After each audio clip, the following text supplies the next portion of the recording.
altura ideal do armário ou da pia? A mesa pode ter quina ou precisa ser arredondada? Qual ambiente precisa ser mais valorizado? Quando a questão é espaço? Pois bem, essas e muitas outras perguntas precisam ser feitas para seus clientes antes de iniciar um projeto. O profissional precisa entender quais são as reais necessidades de seus clientes para garantir sua satisfação e, principalmente, desperdício de material e tempo. Bom, estamos aqui com Lani Benegas, que é arquiteta e também empresária da marcenaria, e com Carlos Barros, que também é empresário, dono de uma marcenaria.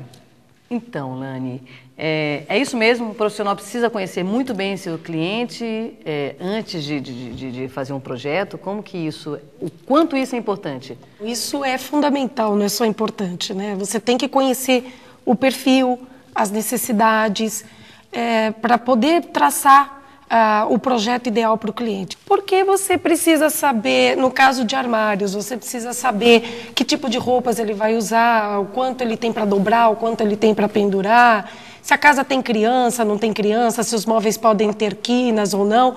Por isso é importante toda uma entrevista, traçar todo um perfil de toda a família que vai morar no imóvel, para que você possa desenvolver um projeto que atenda às necessidades. Uhum. Carlos, começa com um atendimento bom ao telefone. Nesse primeiro contato, você já começa uma entrevista. Nesse telefonema, você pode dizer para o cliente qual parte da casa ele está querendo mexer, se é no conjunto da casa toda, se é num ambiente isolado. Então, você já procura marcar com ele uma hora que ele possa te atender na casa dele, de preferência quando esteja marido e mulher, até um filho, que já entenda, tenha discernimento para saber o que quer, e dali para frente é uma conversa que você vai ter que ter, imprescindível, necessária para que haja sucesso e viabilização na execução do que você vai fazer. Lani, quais são os principais pontos nessa entrevista que devem ser abordados? Bom, você tem, lógico que todo cliente busca a estética, mas antes de mais nada, você tem que ver a funcionalidade, você tem que saber quantas pessoas moram no imóvel, quantas crianças, quantos adultos, se tem hobby, se gostam de receber, se é uma casa mais voltada para a própria família, se são pessoas que têm uma vida social intensa, gosto, perfil, a personalidade do cliente é muito importante para você traçar um projeto. Se são pessoas mais arrojadas, mais modernas, mais jovens, meia-idade... Em uma entrevista só a gente consegue? Vocês conseguem isso? Consegue, mas é uma entrevista que precisa ser feita com tempo, com calma.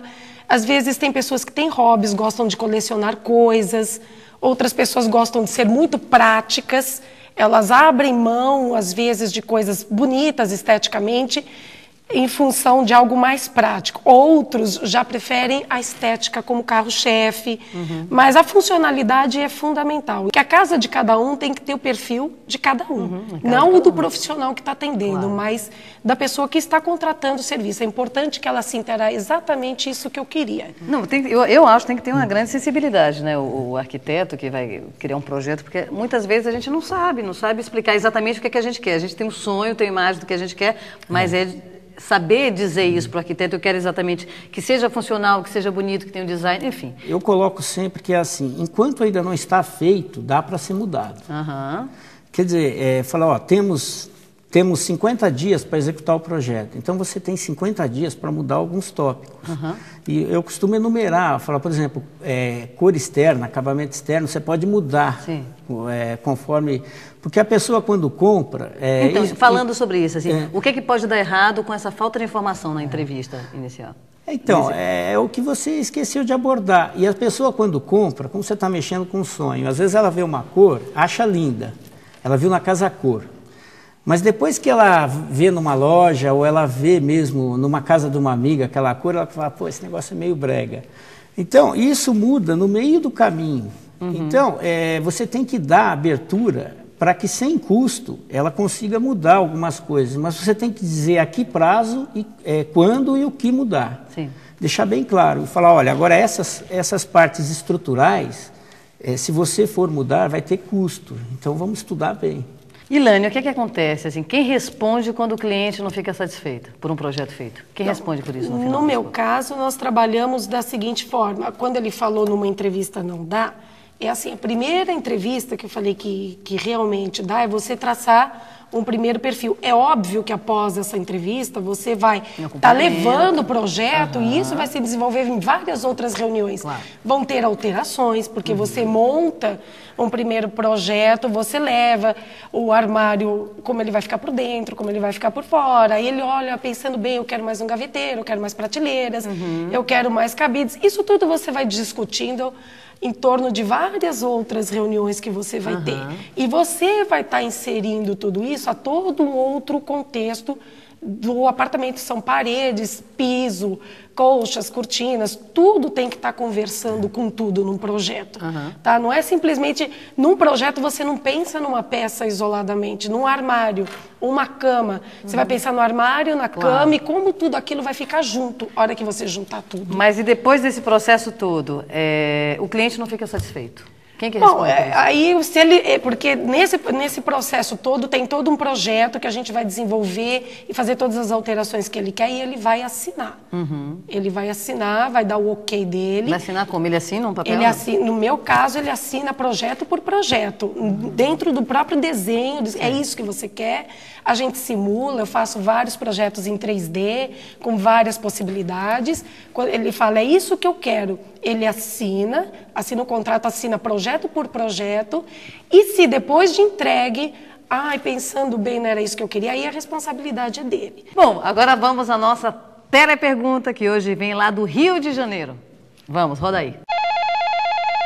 Bom dia, Nery. Eu tenho uma marcenaria e tenho o costume de trabalhar com a parceria de alguns arquitetos.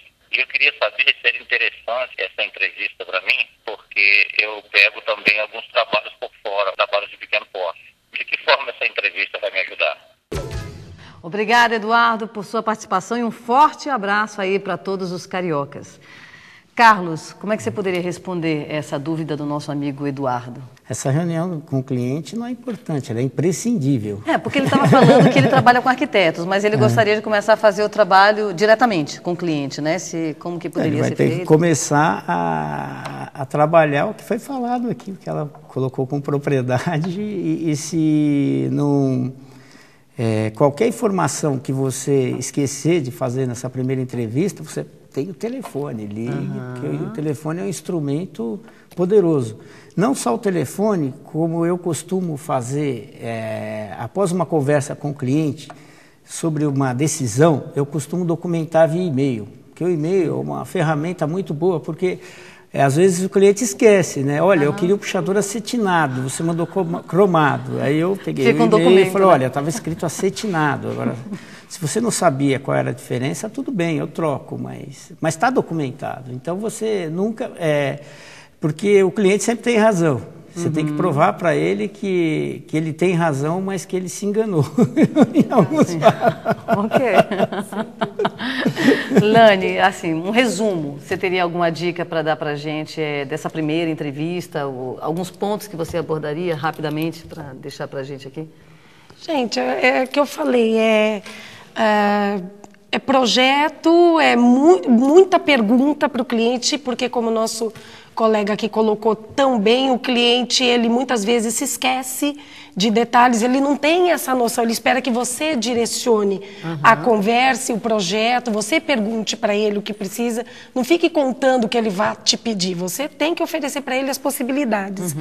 E isso é fundamental, o projeto, essa entrevista é fundamental para que você não tenha problemas depois de executado o projeto. Tudo documentado, tudo escrito, tudo assinado, sem nenhum problema. E você, Carlos, um resumo assim dessa primeira entrevista? Essa primeira entrevista ela acontece em 3 estágios. Acontece com o telefonema ou uma visita do cliente. Seria o primeiro estágio. Nesse primeiro estágio, você deve procurar o máximo de informações cabíveis no telefone. No segundo estágio, a visita em si e a prospecção de todo o estilo de cliente. E no terceiro estágio, você vai fazer o projeto. Ok. Eu acho que é importante a gente ver além do que, às vezes, além do que o cliente está pedindo, não é? Não tem um pouco essa coisa de psicólogo, de você olhar e ver o cliente e tentar decodificar aquilo que ele está querendo? Decodificar um sonho. Não é muito fácil, mas é aí que está o diferencial do profissional. Ok. Muito obrigada, Carlos, Lani, pela entrevista.